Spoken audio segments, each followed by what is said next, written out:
I love how dreams and the waking life connect. Do you think that dreams affect waking more, or waking affects dream more? Or how do you think they are related?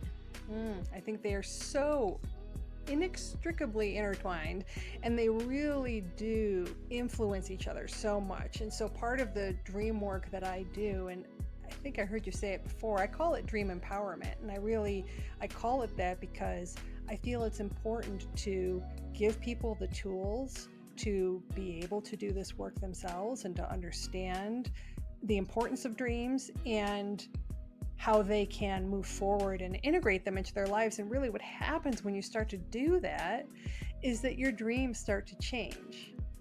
And then your understanding of them starts to change, and you start to look at reality different.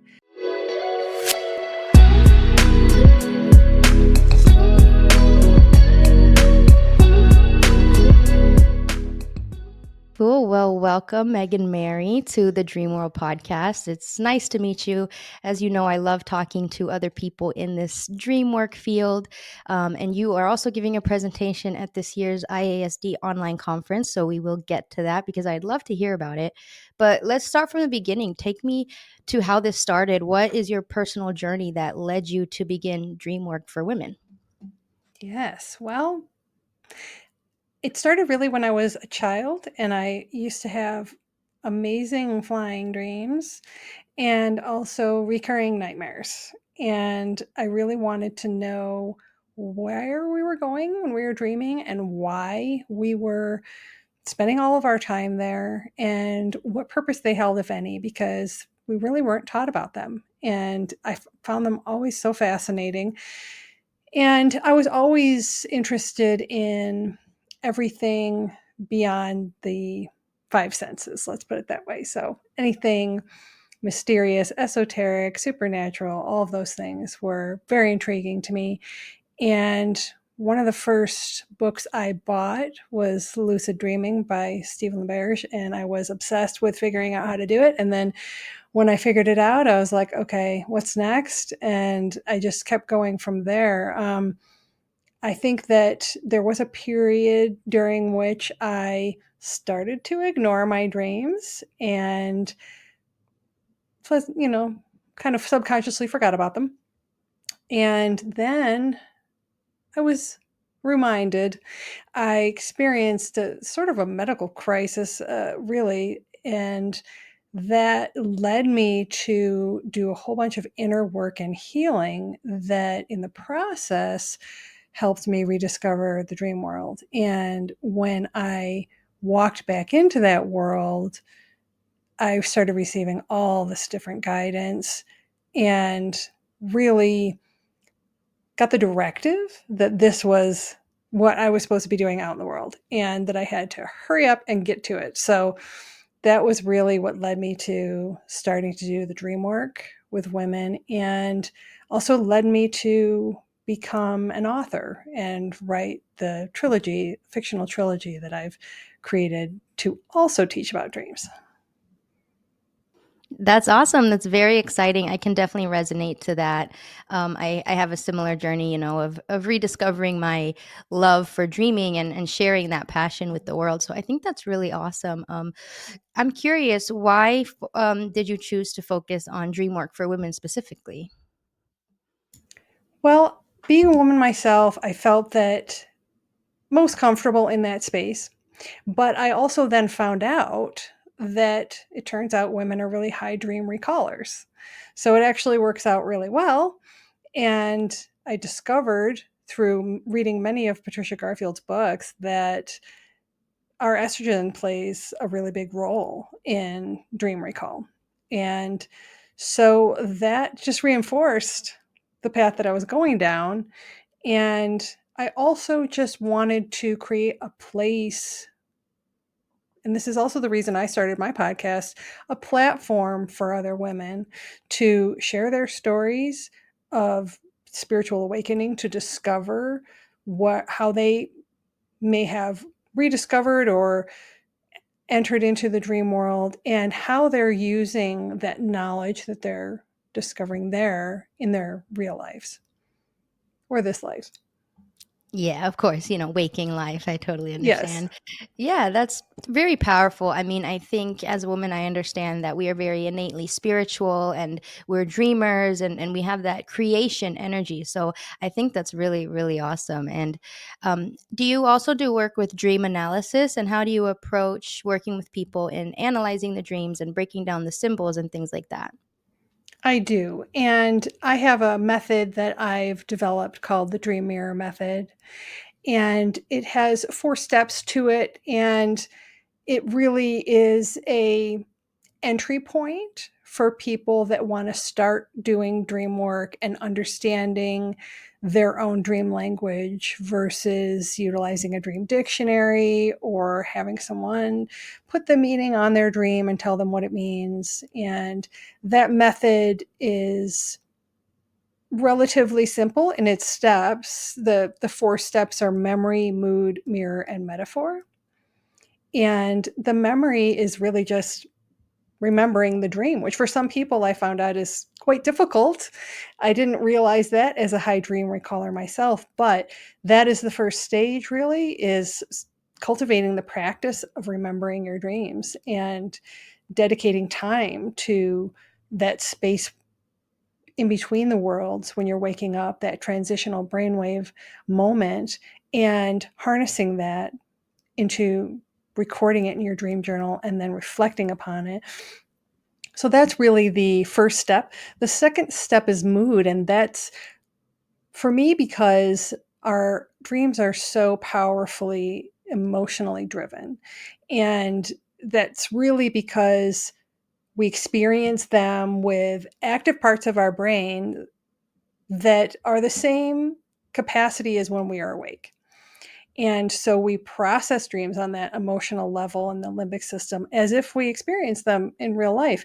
And that's why they can be so impactful. They can leave that feeling once we wake up that sticks around. And so looking at those emotions, the ones that we had before we went to sleep, the ones that we had during the dream, and then the ones that we had upon waking, because that can be different too, really help us understand the messages in the dream. Yeah, that makes so much sense.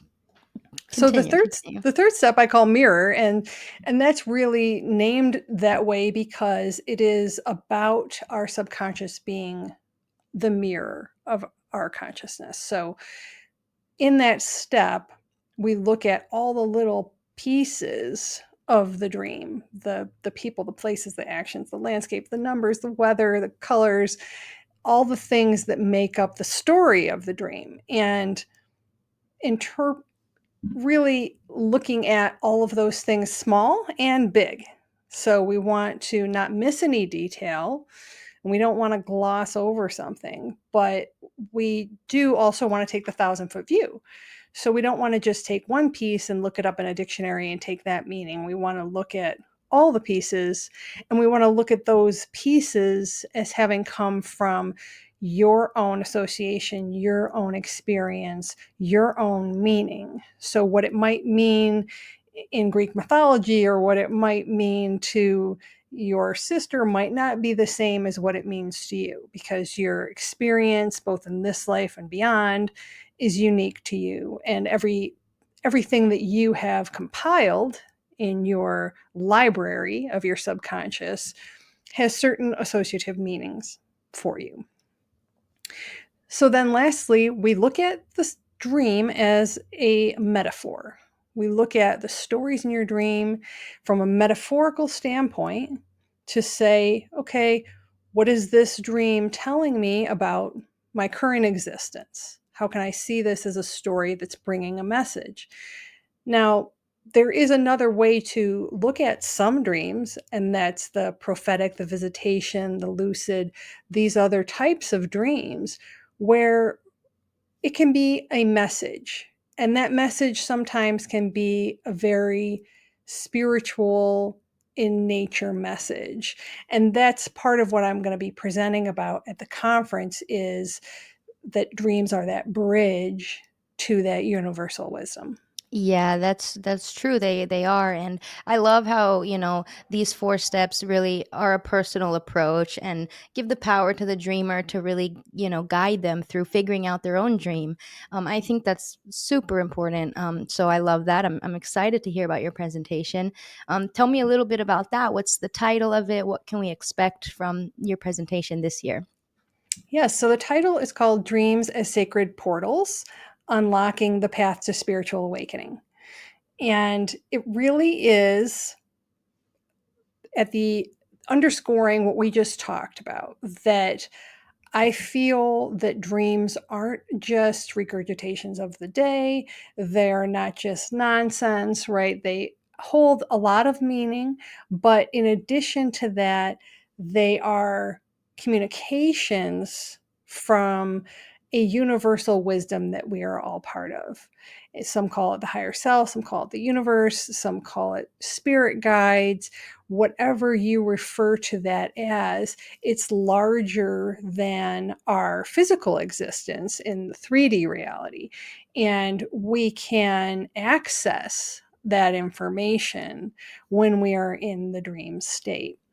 And I'm also going to talk about visitation dreams, the symbolic type dreams, and then spirit guide messages, and it's going to combine the psychological viewpoint, but also a lot of metaphysical and esoteric thought in terms of how we're going to conceptually think about the dream world, and also how that can be a tool for personal growth and healing and really aligning with one's higher purpose once we can attain that information. That's great. That's really exciting. I hope that people definitely check that out because this is valuable stuff. And I'm curious, how long have you known about IASD? Have you gone to other conferences in the past? I've been a member for a couple years. The first year, I think I joined right after I think it was the Oregon conference. And then the next one was international. So I was really excited to see that it was going to be virtual this year. And I was like, oh, yes, I'm definitely signing up. So, yes, I'm excited to be part of it. I love that. Yeah, the Oregon 2023 conference, that was the first one I went to, and I absolutely loved it. It just felt so amazing to be around people that are researching dreams and making art about dreams and all these different angles. So, yeah, it's cool that it's Yes, online because we can reach so many more people, which is important, I think. agreed. Yes, I entered the art exhibition as well. So I have two pieces of artwork in that this year. Oh, that's awesome. Tell me about that. How do you, make art inspired by dreams? What's your process like? Do you have anything that you can show? Somewhere I do, yes. I do paintings. And so I have two different ones that I entered that were both created from dreams that inspired my novels. So, yes. That's awesome. If you want to like send me a picture of them later, I can just like put them over the recording. I think that might be cool. Oh, definitely. Yes. Awesome, yeah. And what about what tell me about your novels. What are they about? Where can people find them? Yes. So the trilogy is called Witches of Maple Hollow. And the first book is called The Dream Haunters, that came out last October. And The Dream Mirrors is coming out the end of this May. And then book three, The Dream Dimensions, will be coming out in this October. So all in quick succession.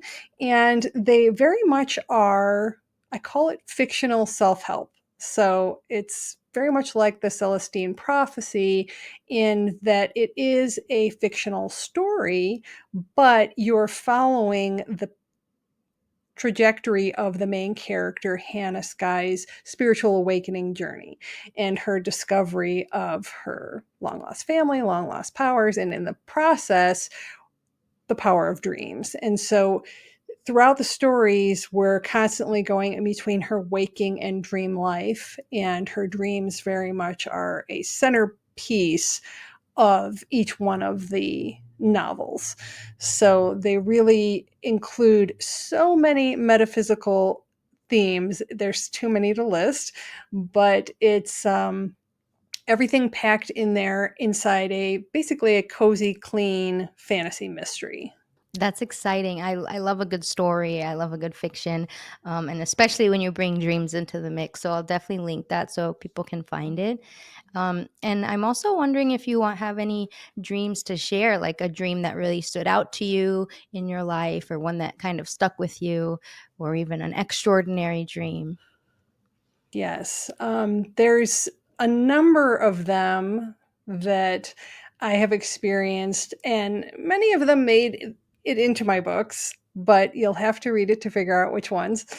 Um, let's see. One that I often share is a story that I had about it was basically what I call a middle message. So, messages that I receive in the liminal space between waking and sleeping.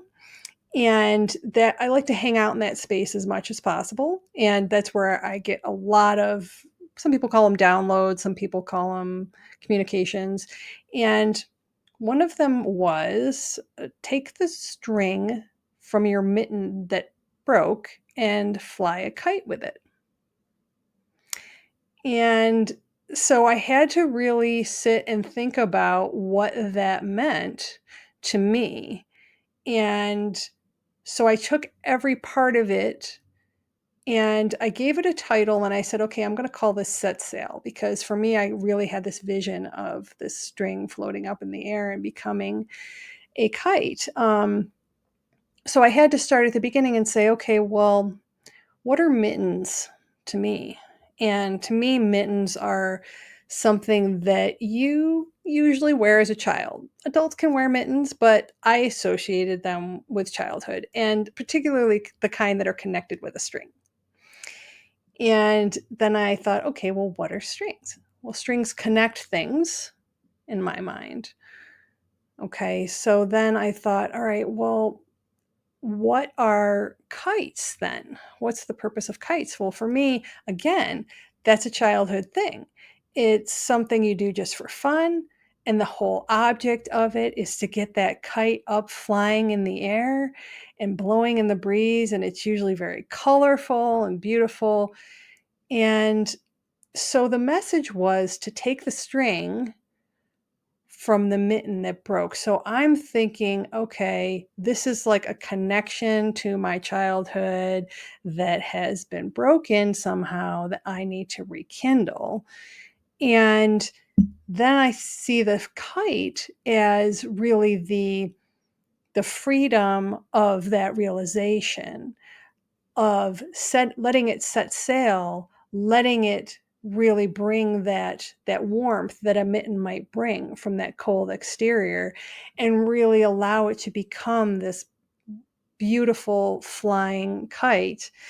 And after I had that realization, I tell this story occasionally, and it's part embarrassing and part just funny. I was shopping for a toilet bowl brush of all things on Amazon. And what comes up first but a toilet bowl brush? And the name of the brand was Set Sail. And I thought, you got to be Wow. kidding me. That's cool. And so it's just like, I knew that's the one I'm going to buy. And it was the most beautifully packaged, came with a bow on it and a nice box. And I was like, this is very strange. But it was just one of those things where I was like, the irony, the synchronicities are thick. And so I really pay attention to the middle messages as much as I do the dreams, because they're threads that come across that space, and they can be so profound. Yeah, I love that description, and I think it's really cool how you approached, breaking down all the different elements of your dream, and kind of found associations of what they could possibly mean to you. And that can be a process. Sometimes it takes me a while to understand a dream. So yeah, that's really cool. I love how dreams and the waking life connect. Do you think that dreams affect waking more, or waking affects dream more, or how do you think they are related?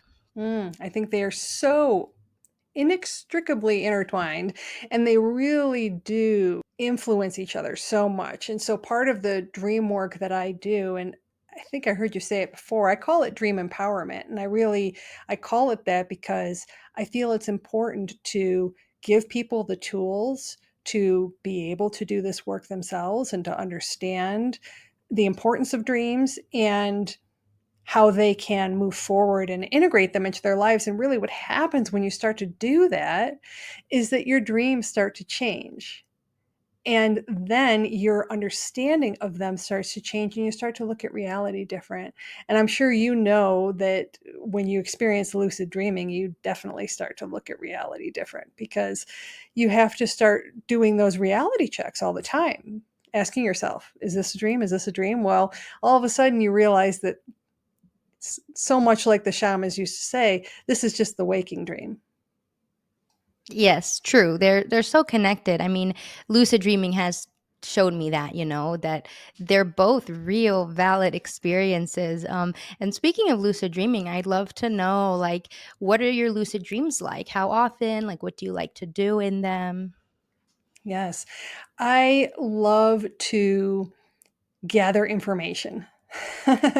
So as soon as I realize that I'm dreaming, I I do get pretty enthusiastic about it and say, okay, show me a newspaper, give me a TV screen. I'm looking around at the walls. I'm trying to figure out what year I'm in or where I am, and really trying to go on a almost like detective mission, I would say. Um, there's been other times where I say, well, you know, it's a moment of empowerment. It's a moment of like realization, right? Where you say, well, I don't have to be doing this. I could be doing anything.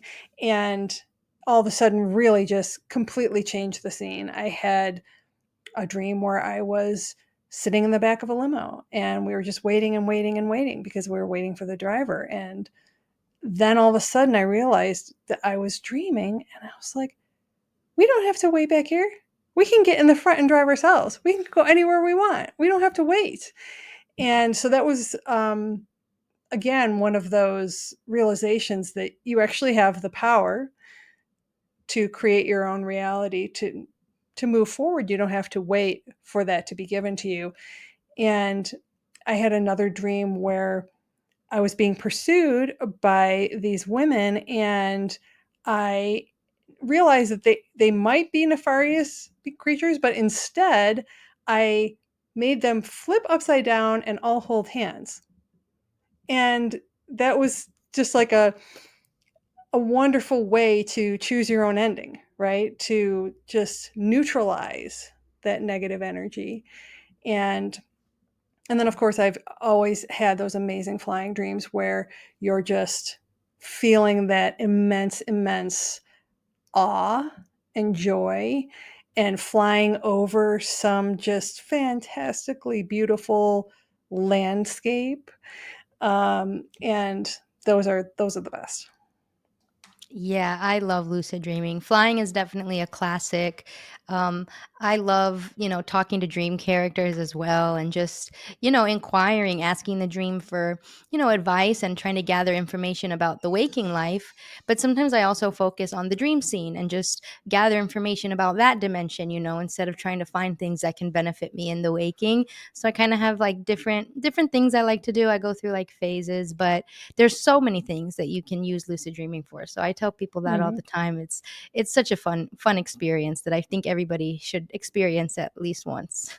Oh yeah, it can be transformational because it gives you that feeling of control and decisiveness that you might not feel in your waking life.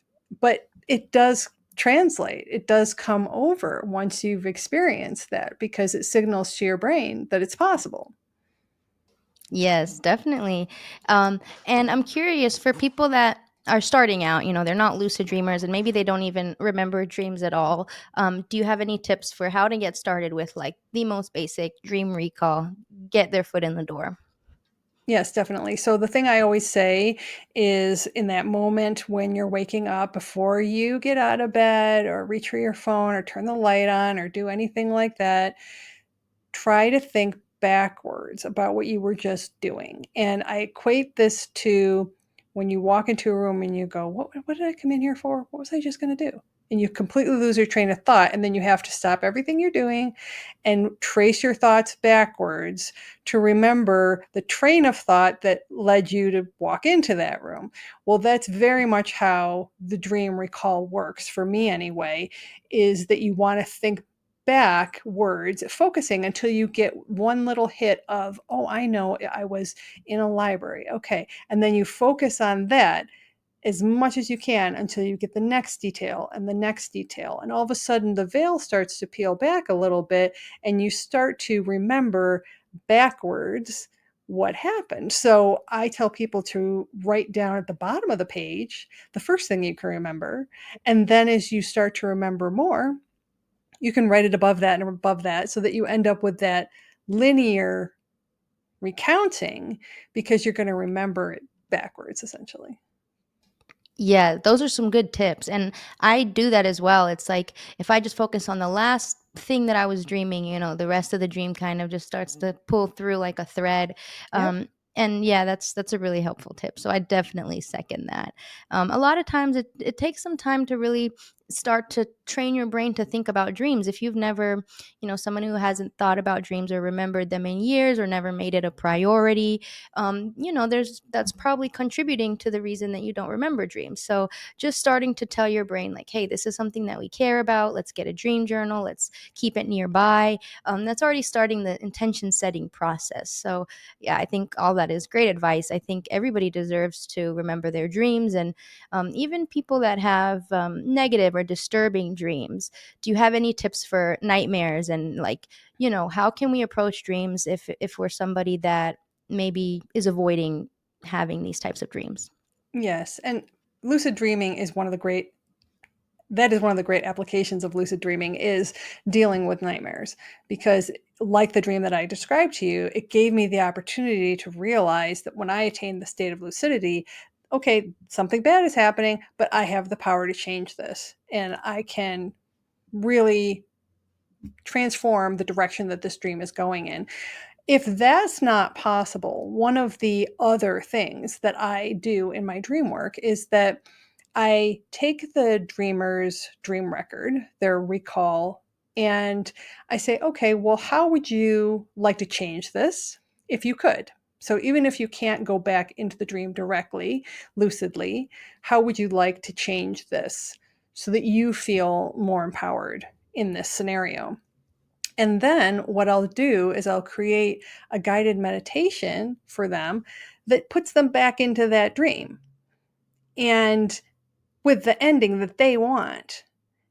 And then I also overlay sound frequencies on it that help them change their vibration so that they can really accept that new ending. And it works both as a suggestion to the subconscious and also a pathway into that the confidence of being able to create that alternate ending, so that you don't have to be afraid of that reoccurring again, because your mind already knows a different ending. Yeah, that's true. I think that that's one of the most well established uses for lucid dreaming, as working with nightmares. It is really empowering. And I love that, there's so much research on it. So this is something that we just have established as a society. So it's something that people can get a lot out of. And changing the ending really can change the negative effects that we're feeling towards a dream.